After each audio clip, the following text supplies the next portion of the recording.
And welcome back once again to Everyman Driver. I'm Dave Erickson here on assignment at the 2015 Portland International Auto Show. I've been attending media presentations all morning long, and this one is about the Chrysler 300. Take a look. And this has kind of been the flagship, for the brand over the last 6 years. And if you look at all the 300s in the past, this actually marks the 60th anniversary when we launched the original 300 in 1955. And all the original 300s that did really well all had one thing in common, and that was a big, bold front end, right? And when we launched the '05 car, it really kind of set the world ablaze, and everyone was, the baby Bentley. And I think we lost a little bit of that front end attitude with the 11 car. It's a fantastic vehicle, but we lost, I think, a little bit of that attitude. So when we talk to the designers about this car is, we want you to bring back some of that attitude from the '05 car. So what we did is we started with the grille. We made it about 32% larger than the exit grille. And we also did some things to coordinate with 200. So we have a floating wing badge now in the middle, just like you see on 200. We also have this lower Mobius strip. It's hard to see on this S model because it's gloss black, but it outlines the lower fascia and hides the LED fog lights. We also did some similar things to the headlights like we do on 200, and we took out the orange and the amber reflex and put that into the wheel wells. So now you have a nice monochromatic look in the front end. So if you get HID headlights, you don't have yellow fogs anymore, which is something I personally hate. So yeah. So I mean, it's a big, bold, powerful front end. You still get the great rear-wheel drive proportions of this car, and it just gives you the short overhangs. But this new front end, we think, will really help have it stand out in the market. From a side perspective, we updated the wheels on every single trim, but on the back of the car, we also updated the lower fascia, and we added those dual integrated horizontal exhaust pipes, just like we did on 200. And we also have nice, smooth LED, see if I can get these to turn on, nice, smooth LED taillights, and these are standard on every 300. So just like we have on 200, we have a nice, smooth LED look on the back end of every one of these vehicles as well. So we think whether the car is coming or going, it's going to have a great, bold presence in the marketplace and really will enhance the look of the car, right? Moving into the interior, and this car, it starts in such a great place. In 2013, the interior of this car was named Award 10 Best winner. So we're only a year away from that, and we're updating the interior. So what we did is we came with new seats across all trims. We have a new center console with a rotary dial shifter that we also borrowed from the 200. It's a very simple execution. We used to have the two different shifters because we had a 5-speed and an 8-speed last year. We had the gated one, and we also had that electronic T-bar thing that everyone was frustrated with. I know sometimes you couldn't figure out if it was in reverse or not. So this is nice, right? It has an indicator if you're in reverse or drive or neutral, and it's very simple. So that's standard on every 300. We also updated the radios as well as the center console. So the radios, you get the newest Uconnect radios that we have. And I'm biased, I talk a lot about our radios. I think they are among the best in the industry. What Uconnect really focuses hard on is having them work, which sounds stupid, but if you have these great radios with all this great functionality, but customers don't understand how to pair their phone or put a destination in a nav, it's completely useless. So Uconnect focuses first on intuitive and easy to use, and then adds features as they can. So, and this has all the features. It has text to talk, it has 3D navigation, you can download apps to it. You can turn it into a Wi-Fi hotspot, so if you travel with the kids and want to turn it into a Wi-Fi hotspot for a week, you can do that. It also comes standard with our Access, which is a nice app on your smartphone. So if you have a smartphone, you can download the app and you can lock your car from anywhere. You can also remote start your car from anywhere if it has remote start, which is a great feature. So when I fly back to Michigan tomorrow, it's supposed to be negative tomorrow. So as soon as I land at the airport, I will start my car from the airline. So that's a nice feature, and that's basically standard on every one of the cars that we have. So from there, we also added safety features. We're building on what 200's done. 200's gotten top safety marks in basically all the areas that test it. This, we added all the advanced safety that we added on 200. So I'm not going to go through all the 80 safety features that this has, but the top 3 ones that we're going to point out is the adaptive cruise with full stop. So that can fully stop your car on the freeway all the way down to 0 if traffic slows down, and then it can also accelerate back up as traffic resumes. We also, as part of that, have forward collision warning plus. So usually for a collision would just notify you that, hit the brakes, dummy.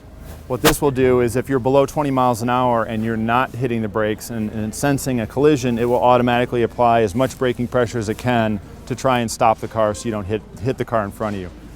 Above 20 miles an hour, what it'll do is it'll ask you to hit the brakes, and then if you ever touch the brakes, it will help you apply maximum braking pressure. We have that delineation so it doesn't slam on the brakes at 80 miles an hour by itself, right? Because you wouldn't want that. No. But it's a great feature. And then we also have lane departure with keep assist. So what this does is not only will it notify you with a little vibration in the steering wheel that you're getting too close to the edge of the lane, it'll actually bring the car back into the lane.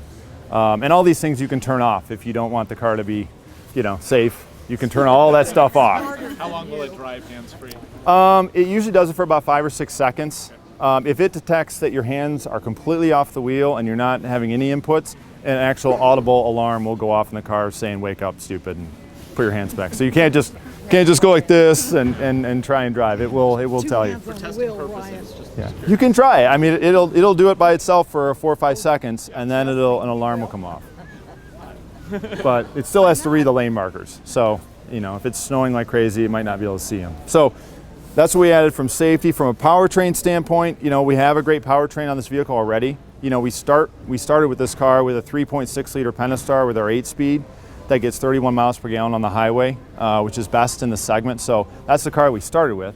And then we added to that the 8-speed on the V8 for the first time. So now you get the 5.7 liter Hemi with 363 horse, also with the 8-speed, which makes it about 2 to 3 tenths of a second faster, 0 to 60, but also improves fuel economy, both in city and combined goes up by 1. So it's kind of a nice combination. Gone is the 5-speed from last year. All right, and then a nice feature too here in Portland and in the upper Northwest is all-wheel drive. We have this on both 200 and 300, and it's a fantastic system. It's fully disconnecting.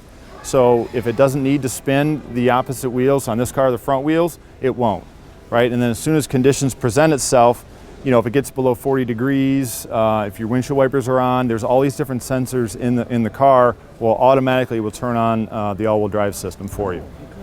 is that limited to particular engines? Yes, for this year it's only in the V6. We had it last year in both V6 and V8, but V6 is about 85% of our take rate, and all-wheel drive it was like 90%. We weren't getting that. The people that wanted that rear-wheel drive Hemi were getting the rear-wheel drive Hemi. So that is limited to V6 this year. I'll just speak real quickly on the trims. Part of the, and Scott talked about it, we're having so much success now. We have all these different cars, but they're all still mostly in the same showroom, right? So our dealers' showrooms are pretty much the same size as they were before. So our lineups had to be very easy to understand and easy to stock, because it's really hard for the dealers if you have 10,000 different configurations on your car for the dealer to stock all the right combinations. So we have 4 different trims on this car. We have Limited, which is the car behind me. We have S right here, and we have C, and a new trim is C Platinum. The Limited is our entry-level model. I will say it's not really entry-level though. It's probably the volume trim for us at about 45%. It's priced at $31,395, which is carryover from last year. We took no pricing on our base car. But on this car, you get great things. You get keyless enter and go with push-button start. You're getting that great radio with Sirius and Bluetooth, the Uconnect access, but you're also getting heated leather seats, that 3.6 liter, 292 horsepower engine and 8-speed, all standard at $31,300.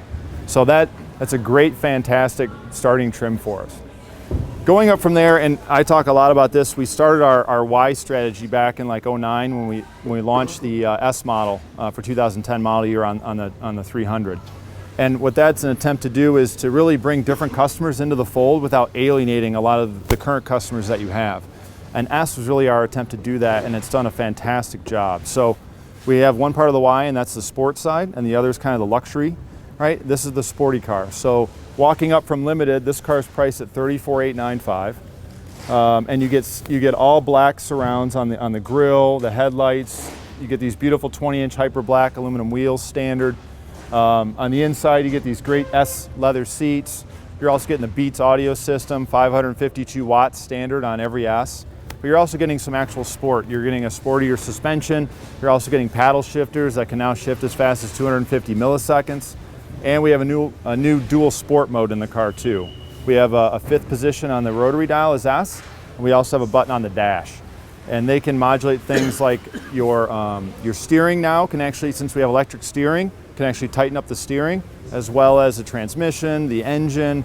If you have all-wheel drive, it'll turn all-wheel drive on all the time, which is a nice thing to do if you want a little bit more sporty feel. And that's standard on every S. And on S, you can opt up to the Hemi. When you do get the S with the Hemi, you do get some unique exterior features. You get a unique side sill on the side of the car. It's a little bit more aggressive, and you get a little lip spoiler on the back too. So if you're ever going out to drive one and you see one with a spoiler, that's definitely a V8 S, all right? So moving up from S, and S is probably around 35% of our mix. It's done really, really well to bring in a younger customer. It's about 15 years younger than our average 300 buyer, which is fantastic because it really has helped us grow the brand without alienating a lot of our customers. So moving to the other side is the C. So the C is the more luxurious of the two. So on the outside, you're getting a comfort suspension, 18-inch wheels. They're going to ride softer and more comfortable for long trips. On the inside, though, you're getting premium Napa leather, heated, ventilated seats. You're getting standard navigation, and you're getting our standard dual-pane sunroof, which, and I was talking about this at lunch, for some reason here in Portland, that is a massive order option here in Portland. Everyone wants a sunroof here in Portland, which just cracks me up. Just in case it comes out? Yeah, so we had to have a dual-pane sunroof on all of our show cars, I was told, because it's such a big option here in Portland. And that is the largest sunroof in the class, too, and that's all standard on our C. C is priced at $37,895, so it's $3,000 more than the S. It's about 15% of our mix. All right, and then last but not least, we have our new flagship of the flagship, which is our C Platinum. We don't have one here today, but it basically walks off of a C and gives you a little bit more. So on the outside, you're getting platinum accents with a grille surround. You also get platinum mirror caps and door handles. You get our standard 20-inch wheels that are optional on C. But the interior in that car is fantastic. And I think we're going to have a shot at winning some more awards with that interior. You're getting the standard Napa leather, heated, ventilated seats, but they're now waffled. You're getting a standard open pore wood throughout the car. And you're also getting... so it's not all black like this? No. So this is all black. That one's light. So you can get a nice indigo and linen interior in that C Platinum. And you get a full leather stitch Portorno Frau, I said it right, leather stitched IP. And that's standard on every C Platinum. So I mean, you're talking about an interior that you typically don't see in I would say like a Ford Taurus or some of the other competitors that we line up against, whether it's Avalon. Because we really do look above our segment, because we have brought people down from other segments. This car has been one of the hardest cars from my perspective to pigeonhole from a customer perspective, because it has brought in everybody, young and old. You get all different types on the 300, and hopefully the C Platinum will continue to do that. So that car's priced at $42,395, and it's going to be around 5% of our mix at the top. All right, so that's kind of an overview of the car. I mean, I think we kind of have some new stuff to attract people, but also the stalwarts that we've done so well with. And that's going to wrap it up for me here inside the Oregon Convention Center at the 2015 Portland International Auto Show. I'm Dave Erickson for Everyman Driver. Thanks so much for watching. We'll see you next time.